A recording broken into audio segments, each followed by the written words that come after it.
नमस्कार, स्वागत है आपका प्राइम टीवी में। मैं हूं आपके साथ प्रिया तिवारी। शुरुआत करते हैं बुलेटिन की। यूपी के हरदोई से एक दिल दहलाने वाला मामला सामने आया है। यहां पर गर्रा नदी की रेलिंग तोड़कर एक ट्रक नदी में जा गिरा। आपको बता दें कि घटना में ट्रक में सवार क्राइम ब्रांच के 2 सिपाहियों की डूबने से मौत हो गई। वहीं हादसा पाली थाना क्षेत्र में हुआ। वहीं जानकारी के मुताबिक क्राइम ब्रांच के 2 सिपाही चोरी के ट्रक को बरामद करके ले जा रहे थे। वहीं ट्रक में सवार चालक लापता है। तो वहीं सूचना मिलने पर मौके पर पहुंची पुलिस ने ट्रक को निकालने का प्रयास लगातार कर रही है। वहीं दोनों सिपाहियों की चालक समेत ट्रक में फंसे होने की आशंका है और पुलिस अधिकारियों का यह कहना है कि बचाव कार्य के बाद ही पूरी बात बताई जा सकेगी। फिलहाल पुलिस ट्रक में फंसे लोगों को बाहर निकालने में जुटी हुई है। तो इस खबर पर ज्यादा जानकारी के लिए हमारे साथ फोन लाइन पर जुड़ चुके हैं हमारे संवाददाता गुलफाम। तो गुलफाम जी, क्या कुछ पूरा मामला है? जी बिल्कुल, आपको बता दूं, हरदोई एसओजी टीम के द्वारा चोरी हुए ट्रक को बरामद किया गया था, जो कि हरदोई लाया जा रहा था। पाली थाना के गर्रा पुल की रेलिंग तोड़ते हुए ट्रक सुबह 3 बजे नदी में जा गिरा, जिसमें एसओजी के 2 सिपाही व ट्रक चालक बैठे हुए थे। फिलहाल रेस्क्यू ऑपरेशन जारी है। साथ ही एसपी हरदोई सहित तमाम आला अधिकारी मौके पर हैं। ट्रक को क्रेन के द्वारा निकालने की कोशिश की जा रही है। लेटेस्ट अपडेट में यह है कि चालक का शव बरामद हो गया, बाकी शवों की तलाश की जा रही है। जी। तो बहुत बहुत धन्यवाद आपका हमारे साथ जुड़ने के लिए। तो इस खबर पर ज्यादा जानकारी के लिए हमारे साथ हमारे संवाददाता जुड़े थे गुलफाम, जिन्होंने बताया कि किस तरह से फिलहाल ये पूरा मामला हरदोई के गर्रा नदी की रेलिंग का है, जहां पर एक ट्रक नदी में जा गिरा। वहीं आपको ये भी बता दें कि घटना में ट्रक में सवार क्राइम ब्रांच के 2 के सिपाही की डूबने से मौत हो गई। वहीं हादसा पाली थाना क्षेत्र में हुआ। पूरी जानकारी के मुताबिक क्राइम ब्रांच के 2 सिपाही चोरी के ट्रक को बरामद करके ले जा रहे थे और आपको बता दें कि सूचना मिलने पर मौके पर पहुंची पुलिस ने ट्रक को निकालने का प्रयास लगातार कर रही थी। वहीं इस पूरे मामले पर पुलिस अधिकारी का यह कहना है कि बचाव कार्य के बाद ही अब पूरी बात बताई जा सकेगी। फिलहाल रुक करते अगली खबर की ओर। लखनऊ के चिनहट थाना क्षेत्र में एक दिल दहला देने वाली घटना सामने आई है। चिनहट में देवा रोड के पास KT welding store oxygen liquid plant में अचानक विस्फोट हो गया, जिसमें मौके पर 3 लोगों की मौत हो गई और कई लोग घायल हो गए हैं। वहीं घटना की जानकारी मिलते ही पुलिस के आला अधिकारी मौके पर पहुंचे और राहत बचाव कार्य करते हुए कई घायलों को तत्काल अस्पताल पहुंचाया गया। इस घटना पर मौके पर पहुंचे पुलिस आयुक्त डीके ठाकुर ने बताया कि अब तक छानबीन में सामने आया है कि सिलेंडर में ऑक्सीजन भरते समय विस्फोट हुआ था। जिस सिलेंडर में गैस भरी जा रही थी उसमें खराबी की बात सामने आई है। तो वहीं दूसरी ओर डीएम लखनऊ ने अपनी प्रतिक्रिया देते हुए बताया कि मामले की छानबीन अभी की जा रही है और टेक्निकल की टीम प्लांट के अंदर का जायजा ले रही है और अंदर की स्थिति ही साफ बता पाएगी कि हादसे की आखिर वजह क्या रही है।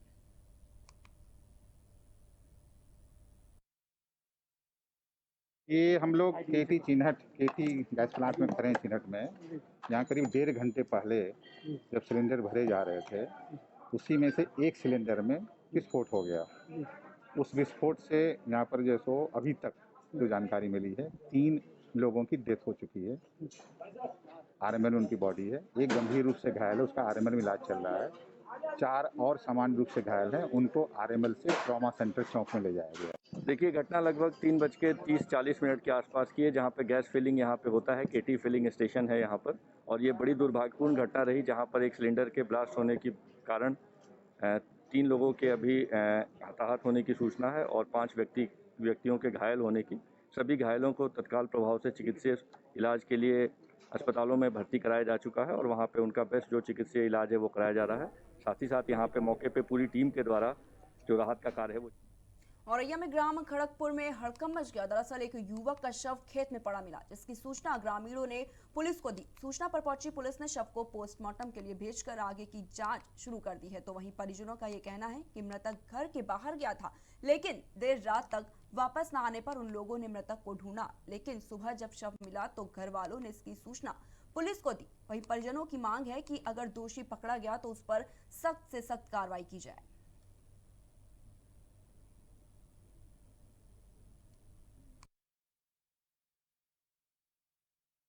ये भैया है, मेरा सगो भैया है। क्या मामला है? ये 3 नंबर का है। 4 भाई 1 बहन। इसकी शादी हो गई? हाँ, इसकी शादी हो गई। 3 बच्चे हैं इसके। कोई मामला नहीं था यार भैया। आपको क्या लग रहा है? हमको तो लग रहा है जासूसी किसी ने इसको मिलके मारा है। आज सवेरे सूचना मिली कि ग्राम खड़गपुर थाना दिग्विजयपुर का एक 30 वर्षीय युवक, जिसकी डेड बॉडी थाना फफूंद के ग्राम कन्नू के जंगल में गेहूं के खेत में प्राप्त हुई है और प्रथम दृष्टया देखने से ऐसा प्रतीत होता है कि किसी धारदार हथियार से इसकी हत्या की गई है। मौके पर पुलिस ने पंचायतनामा की कार्रवाई करके और डेड बॉडी को पोस्टमार्टम के लिए भेजा है और जांच पड़ताल करके परिजनों से तहरीर लेकर मुकदमा कायम कर विधिक कार्रवाई की जा रही। कोरोना वायरस के रोकथाम व लॉकडाउन का पालन कराने के लिए आजमगढ़ में पुलिस अधीक्षक आजमगढ़ श्री सुधीर कुमार सिंह के निर्देशन में प्रभारी निरीक्षक, चौकी प्रभारी, टीएसआई व व्यापार मंडल के अध्यक्ष द्वारा पुरानी सब्जी मंडी, जामा मस्जिद तिराहे पर संपूर्ण सिटी क्षेत्र में घूमकर लोगों से लॉकडाउन का पालन कराने के लिए और साथ ही मास्क लगाने व सोशल डिस्टेंसिंग का पालन करने की अपील की गई। और जो लोग बिना मास्क लगाए घूम रहे थे और सोशल डिस्टेंसिंग का पालन नहीं कर रहे थे, उनके खिलाफ 8,000 रुपए का जुर्माना भी वसूला गया और साथ ही चेकिंग अभियान यहां पर अभी भी जारी है। तो आजमगढ़ से खबर बता रहे, जिस तरह से लगातार कोरोना के केसेस बढ़ते जा रहे हैं, उसको देखते हुए पुलिस प्रशासन पूरी तरह से सख्त नजर आ रहा है। आपको बता दें कि जो लोग सड़कों पर बिना मास्क के घूमते नजर आए, पुलिस ने उनके खिलाफ 8,000 रुपए का चालान काटा और साथ में ये समझाया भी कि वो लोग सरकार की गाइडलाइन का पालन करें और साथ ही सोशल डिस्टेंसिंग को भी अपनाएं। कोरोना महामारी से चारों तरफ हाहाकार मचा हुआ है, तो वहीं कुछ लोगों ने इस महामारी को कुछ मुनाफाखोरों ने कमाई का अवसर बना लिया। मामला जालौन का है। यहाँ शमशान पर भी मुनाफाखोर आपदा में अवसर तलाशते नजर आए। इस शमशान घाट पर कोविड मरीजों का दाह संस्कार करने के लिए मनमाने पैसे वसूले जा रहे हैं और वसूली की रकम 6,000 रुपए तक है। मृतक के परिजनों से दाह संस्कार में प्रयोग होने वाली लकड़ी और उपले 400 रुपए कुंटल से 3,000 रुपए कुंटल तक पहुंच गए हैं। यानी एक दाह संस्कार का उरई के शमशान घाट में 6,000 रुपए तक मृतक के परिजनों से लिया जा रहा है और साथ ही प्रशासन सब कुछ जानते हुए भी चुप्पी साध कर बैठा हुआ है। पूरे मामले में नगर पालिका यून से बात की गई तो उन्होंने बताया कि उन्होंने दुकानदारों को हिदायत भी दी थी, साथ ही मानक से ज्यादा पैसे लेने की शिकायत आएगी तो सख्त से सख्त कार्रवाई भी की जाएगी। अभी आपके चैनल के माध्यम से मुझे जानकारी मिली कि चुरखी बाईपास के शमशान घाट पे लकड़ी के दाम अधिक लिए जा रहे हैं। मैं तत्काल वहां पहुंचा तो आपके संज्ञान में लाऊंगा कि वहां एक दुकान तो आज अभी शुरू होने जा रही है, अभी उसमें लकड़ियां आ रही हैं। दूसरी दुकान जो वहां थी वहां लकड़ी नहीं है, इसके पहले वो बेच रहा था। लेकिन आज मैंने निर्देश दे दिया है कि जो भी लकड़ी बेची जाएगी वहाँ पे अपने पेंड से वो दीवार में लकड़ी की दर लिखवाएंगे। अगर उससे दर से अधिक बेची जाती है तो उनकी दुकानें वहाँ से बंद कराई जाएंगी और उनके खिलाफ कार्रवाई। रुक करते अगली खबर की ओर। स्वामी विवेकानंद इंटर कॉलेज में त्रिस्तरीय पंचायत चुनाव में प्रशासन द्वारा सत्ता के पक्ष पर सुधार सालाबाद का निर्णय किए जाने से नाराज प्रधान प्रत्याशी प्रमोद उपाध्याय ने प्रशासन पर गंभीर आरोप लगाए हैं। आपको बता दें कि प्रधान पद के प्रत्याशी प्रमोद उपाध्याय ने चुनाव आयोग सहित जिलाधिकारी को एक पत्र में आरोप लगाते हुए ये कहा है कि सुधार सालाबाद के परिणाम में स्थानीय प्रशासन के द्वारा सत्ता के दबाव के चलते परिणाम घोषित किए गए हैं, जबकि इससे पहले प्रमोद उपाध्याय को विजय घोषित किया गया था। लेकिन जब प्रमाण पत्र देने पहुंचे तो उन्होंने बीजेपी के प्रत्याशी श्याम सिंह को विजय घोषित कर दिया। इतना ही नहीं, जब मतगणना के लिए कहा गया तो स्थानीय प्रशासन मतगणना पुनः कराए जाने से कतरा रही है। इस पूरे प्रकरण पर जिलाधिकारी प्रियंका निरंजन से बात की गई तो उन्होंने कहा कि मतगणना वीडियोग्राफी में की गई है, तो फिर सवाल उठता है कि मीडिया को मतगणना स्थल से दूर क्यों रखा गया। हमारा नाम प्रमोद उपाध्याय, सालाबाद से, ग्राम सालाबाद से जालौन ब्लॉक में ग्राम प्रधान का चुनाव लड़ रहा था और जब काउंटिंग हुई, काउंटिंग के दौरान 8 वोट से मुझे घोषित किया गया था विजयी।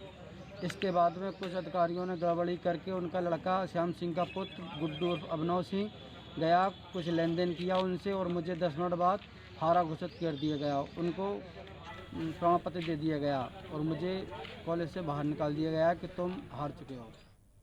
डॉक्टर्स को भगवान का दूसरा रूप कहा जाता है, लेकिन रायबरेली के डॉक्टर को यमराज का दूसरा रूप कहा जाए तो गलत नहीं होगा। यहाँ के डॉक्टर इतने संवेदनहीन हो चुके हैं कि जिसके सोचने मात्र से रूह कांप जाती है। यहाँ के अस्पतालों के हालात इतने खराब हैं कि ऑक्सीजन के अभाव में मरीज दम तोड़ रहे हैं, तो कहीं मरीजों को बेड नहीं मिल रहा है, लेकिन फिर भी अस्पताल प्रबंधन को कोई फर्क नहीं पड़ रहा है। अस्पतालों की लापरवाही पर जिला प्रशासन मूक दर्शक बना हुआ है और जिला प्रशासन के सारे दावे फेल होते नजर आ रहे हैं। ये सिर्फ कागजी दावे हैं, जमीनी हकीकत तो अभी कोसों दूर है।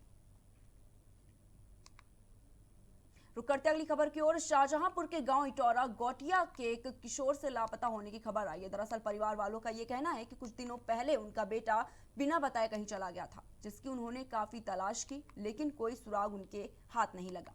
काफी प्रयास करने के बाद जब वो नहीं मिला तो लापता बच्चे की सूचना थाना पुलिस को दी गई, जिसके बाद पुलिस ने गुमशुदगी की रिपोर्ट दर्ज कर ली है। लेकिन कई दिन बीत जाने के बाद भी लापता किशोर का पुलिस सुराग नहीं लगा पा रही है। वहीं परिजनों ने गांव के ही कुछ लोगों पर संदेह जाहिर करते हुए पुलिस को अवगत भी कराया, लेकिन परिजनों का यह आरोप है कि थाना पुलिस के द्वारा अभी तक कोई कार्रवाई नहीं की गई। तो क्या कुछ कहना है बेबस माता पिता का अपने लापता बच्चे को लेकर, चलिए आपको सुनाते हैं। सर हमारा लड़का जो है 22 तारीख में घर से लगभग 1 बजे निकल गया था। उसके बाद में उसका पता नहीं चला। हम रिश्तेदारी हर जगह ढूंढ चुके हैं। फिर 27 तारीख में हम थाने गए तो थाने वालों को बताया हमने कि हमारा लड़का जो है घर से गायब हो गया है। तो थाने वालों ने गुमशुदगी की रिपोर्ट उसकी लिख दी है। बाकी कोई आज तक जवाब। यूपी के जनपद सोनभद्र में एक प्रेमी ने अपनी प्रेमिका की हत्या कर दी। मामला शक्तिनगर थाना क्षेत्र के चंदुवार गांव का है, जहां प्रेमिका अपने प्रेमी के साथ रहना चाहती थी, लेकिन प्रेमी ने अपना पीछा छुड़ाने के लिए उसकी निर्मम हत्या कर दी। आपको बता दें कि कुछ दिन पहले महिला ने दूध मुही बच्ची को जन्म दिया था। इसके बाद से प्रेमिका लगातार शादी के लिए प्रेमी पर दबाव बना रही थी, लेकिन प्रेमी शादी से इनकार कर रहा था। इसके बाद से दोनों के बीच आए दिन विवाद हो गया था। इसी को लेकर दोनों के बीच विवाद हुआ और प्रेमी ने धारदार हथियार से प्रेमिका के सिर और गर्दन पर वार कर दिया, जिससे प्रेमिका की मौत हो गई। वहीं घटना की सूचना मिलते ही पुलिस ने आरोपी प्रेमी के खिलाफ मुकदमा दर्ज करके उसे जेल भेज दिया है। तो वहीं मृतका के शव को पोस्टमार्टम के लिए पुलिस ने भेज दिया है। फिलहाल पुलिस इस पूरे मामले की जांच पड़ताल में जुटी हुई है।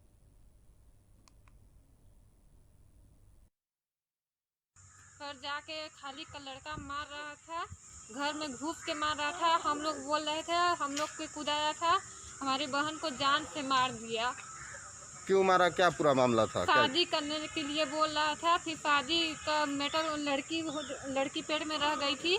फिर बोल रहा था शादी करेंगे। फिर बोला है कि हम नहीं करेंगे शादी, हमको दहेज चाहिए तब हम शादी करेंगे, ऐसे नहीं करेंगे शादी। चंदवार निवासी शबाना निशा, जिसकी उम्र लगभग 21 वर्ष थी, जो है उसके प्रेमी शहबाज अंसारी ने जो है उसके घर पर आकर के पेचकस से गोंद करके उसकी हत्या कर दी। जो है इस संबंध में थाना शक्तिनगर पे अभियोग पंजीकृत किया गया है 302 IPC का जो है, और अभियुक्त शहबाज अंसारी को जो है आज गिरफ्तार कर लिया गया है। उसे गिरफ्तार करके जेल भेजा जा रहा है। आजमगढ़ में ऑक्सीजन के लिए लगातार मारामारी के बीच बंडिया अस्पताल में ऑक्सीजन प्लांट लगाने की तैयारी शुरू हो गई है। इसी बीच CRO हरिशंकर के नेतृत्व में टीम ने मंडलीय अस्पताल परिसर का निरीक्षण किया और स्थल को चिन्हित करने को लेकर SIC डॉक्टर AK सिंह और अन्य चिकित्सकों संग विचार विमर्श भी किया है। इस दौरान मंडलीय अस्पताल भवन के पीछे के खाली पड़े हिस्से पर प्लांट लगाने की बात लगभग फाइनल हो रही है। मुख्य राजस्व अधिकारी ने बताया कि अस्पताल की बेड क्षमता के अनुसार ही उतने की जरूरत का ऑक्सीजन प्लांट स्थापित किया जाएगा और यह कार्य जल्द से जल्द शुरू होगा। साथ ही उनका ये भी कहना है कि 1 या 2 दिन के अंदर टीम आकर यहाँ काम करना शुरू कर देगी।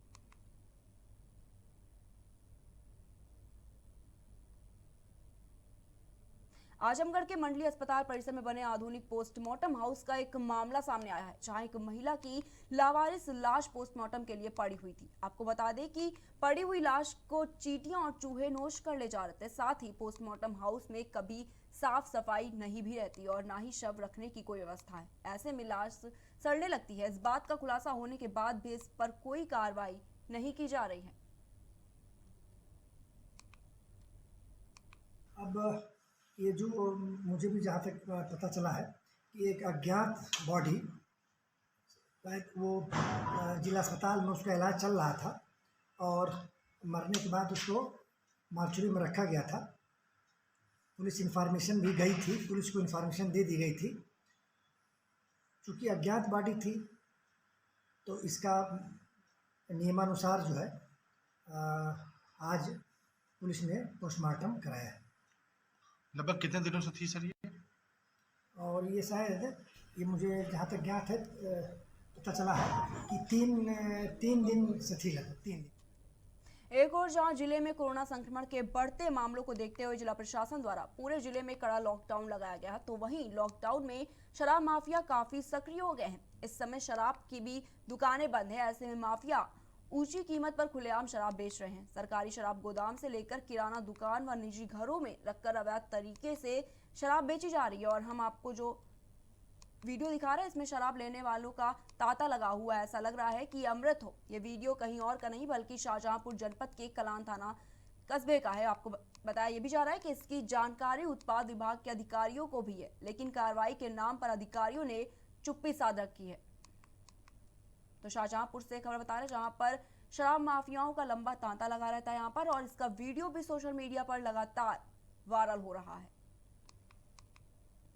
आजमगढ़ में मतगणना सकुशल संपन्न कराने के बाद पुलिस प्रशासन के लिए बड़ी चुनौती सामने आई है। आजमगढ़ जिले में जीयनपुर कोतवाली क्षेत्र के अनजान शहीद में 2 दिन पहले हुए बवाल के बाद बरदा थाना क्षेत्र के इसहाकपुर में चुनावी रंजिश में महिला की गोली मारकर हत्या कर दी गई, जबकि एक अन्य युवती गोली लगने से घायल हो गई। घटना के बाद क्षेत्र में सनसनी फैल गई है। पुलिस अधीक्षक ने बताया कि मौके पर निरीक्षण किया गया तो और वहां शांति का माहौल बन चुका है। वहीं इस घटना को लेकर संदिग्ध व्यक्तियों को हिरासत में लेकर पूछताछ भी की जा रही है।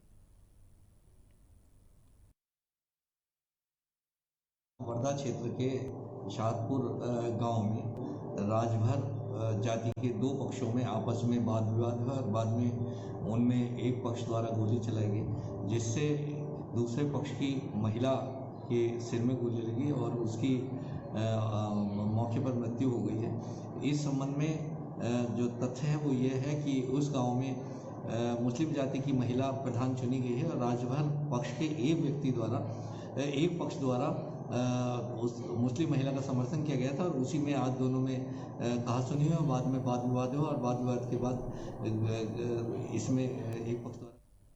फिलहाल के बुलेटिन में इतना ही। देश दुनिया की तमाम बड़ी खबरों को देखने के लिए देखते रहिए प्राइम टीवी।